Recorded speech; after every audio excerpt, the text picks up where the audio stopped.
case that could destroy Obamacare. When Judge Roberts issued his opinion saying that Obamacare was constitutional, he ended the possibility of a constitutional challenge to the legality of the program. But that doesn't mean that the program has gotten home scot-free.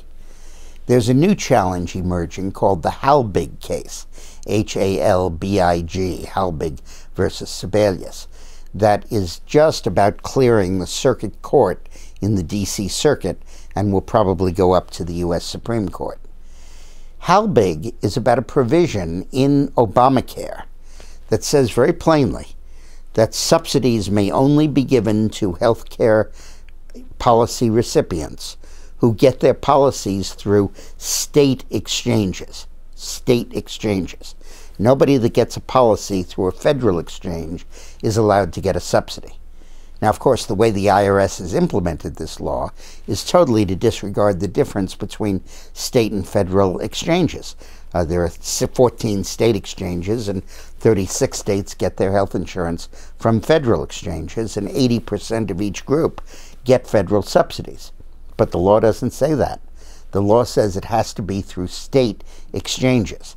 Now, this was passed at a time when people did not envisage that states would refuse to set up exchanges and that the federal government would have to use its authority to step into the breach and set up their own exchanges. But now the vast majority of the people getting subsidies are getting them through federal exchanges, which is technically illegal under the language of Obamacare. Now, in the past, courts, largely with Democratic and liberal judges, have fudged the difference in saying, well, congressional intent was to cover everybody, and there was this accident about state exchanges, and we shouldn't take the meaning of the law literally. But there is a lot of legislative history on the other side. Senator Ben Nelson, a swing vote from Nebraska, who ultimately caved and voted for Obamacare and, thank God, was shown his way out of the Senate, insisted that this had to be a state-run operation. He didn't want the feds taking over health care or being perceived to. So he insisted that it be run through state exchanges and that only those who got their insurance through a state exchange would qualify for a subsidy, and thus it was embedded in the bill. In the final rush to pass the legislation, the sponsors didn't dare bring it back to the Senate for a new vote because they knew that they didn't have the votes for it.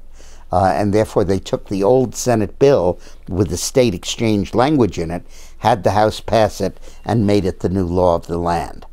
But now that case is going to the Supreme Court, and it's very clear that the language of the statute says you may not have subsidies through the federal exchanges.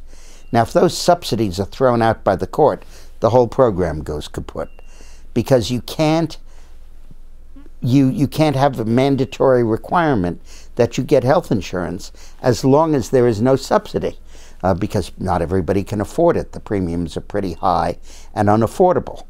And this could really be the death knell of Obamacare.